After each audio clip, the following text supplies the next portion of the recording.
My name is Adesh Sandokumar, and I'm coming to you live from One Time News in Woodland Hills, California.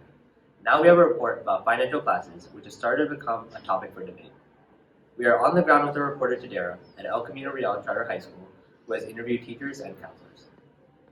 Students at El Camino have been studying many challenging subjects.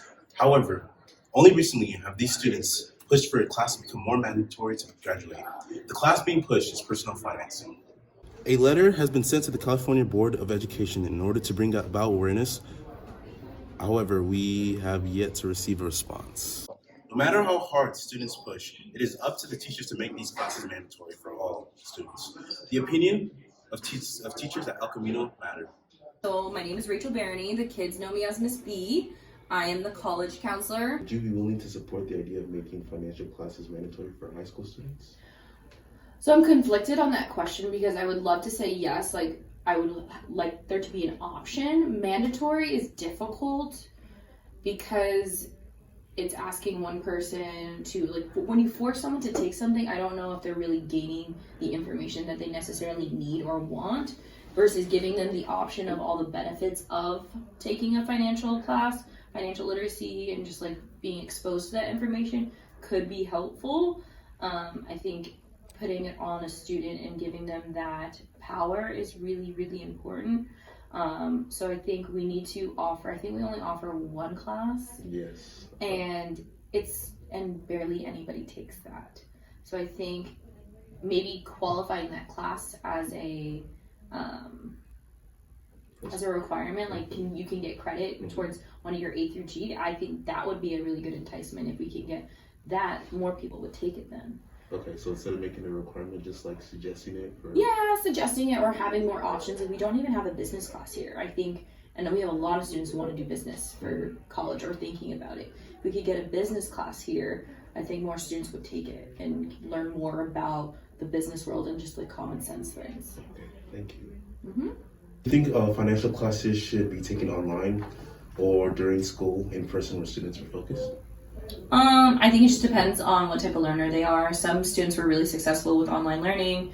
It was less pressure for them to be in class versus other students really didn't succeed in the online environment. So it depends on the student. I don't think, as long as they benefit from the program, I think it'd be fine either way. Okay.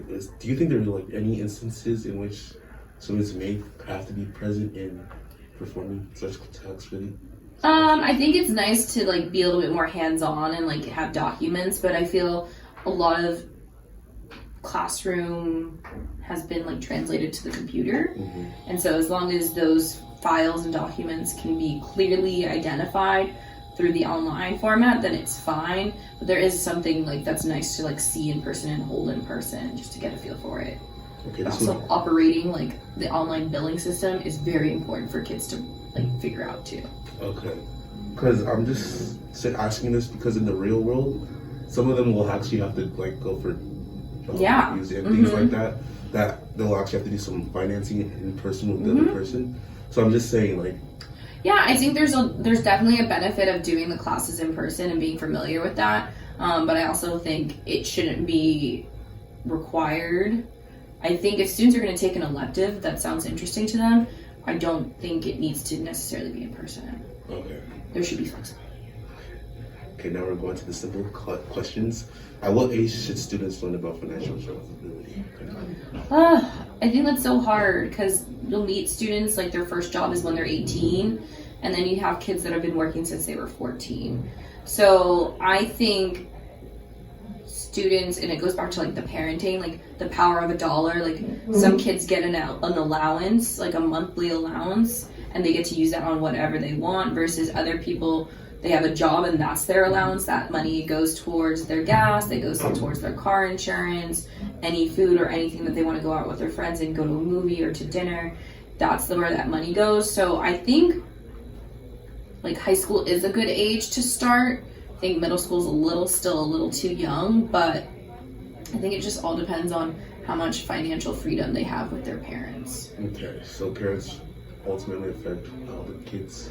I would say a lot of them do. Yeah, I think parents make a huge difference in knowing what means. Like a lot of kids that have jobs is so that they can afford to do other things that their parents are just not going to pay for. Okay, yes, that is very true. I'm going to be interviewing Ms. Grun, one of our financial classes. Would you like to elaborate more on that? Sure. My name is Mrs. Gruen, and I teach personal finance at El Camino Real Charter High School. She's the only personal finance in El Camino Real Charter High School. That's true. Okay, today we'll go over some questions. So, how do you think students are aware of the financial responsibility that they may have in the future? I think they are not aware, and I think that their parents don't really explain too much except to say whether they're having financial problems or not, and I think students need to be made aware of that. Okay. Would you be willing to support the idea of making financial classes mandatory for high school students? Yes, I think everyone should know about financial literacy, and they should know how to invest money, how to save money, and how to use checking accounts, and how to use a debit card and a credit card. Would you what specific age or grade to just start having awareness about just money management skills and being financially aware? You know, I think kids could start out in middle school to have it. However, there's not enough time in the schedule. Like if your parents want to talk to you about it, I think that's great. But I think high school, it's more important because as kids get older, they have more access to money and they can have jobs and then they go to college. And I think that's really important for them to understand the power of money and how to use it and how to save it. And that's when it's really important. And to find out about the stock market, that's really important. Knowing the rules, you should only spend 35% of your credit card, and so that's the max that you should charge, and so that you can pay it off every month. So if you follow the rules and don't spend the whole thing in 1 month and pay it off monthly, don't pay it off monthly, but pay it off the whole thing every month, you would be just fine. Okay. Well, thank you for your opinion on this. Very, very, very needed. So it's back to you, Adesh. Thank you, Tadera, for that. We will now take a break for a moment and we'll return to the topic shortly after.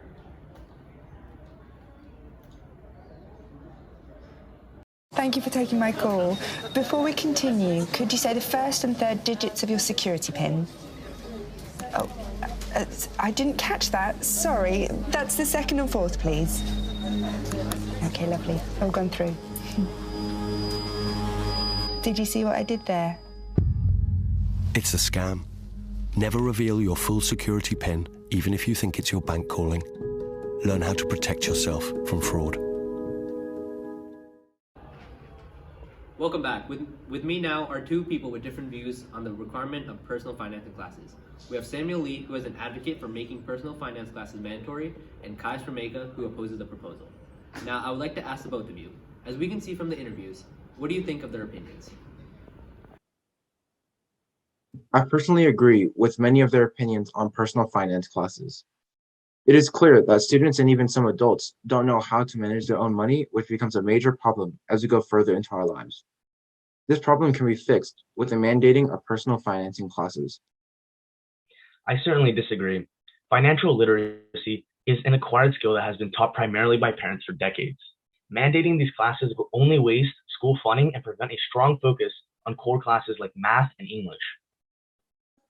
The issue with parental teaching is that not all children have access to parents with free time. What do you mean by have access? As in, some children have parents who work all day to support their families and then are too exhausted to be an educator for their kids. Some children only have a single parent, and others need professional help to cater to special needs. However, I feel that overloading the student would be harmful to their future since they already have so much to deal with. Giving the responsibility to the parents could create a more healthy learning environment. Yes, though it's better to slightly overwhelm a few students than to have incoming adults overwhelmed with the harsh realities of money management. I suppose when you put it like that, it could be beneficial for students to take personal finance classes as a precautionary measure. There really is no harm in over-educating a necessary skill. Thank you, gentlemen, for your time and your well-valued opinion on the matter.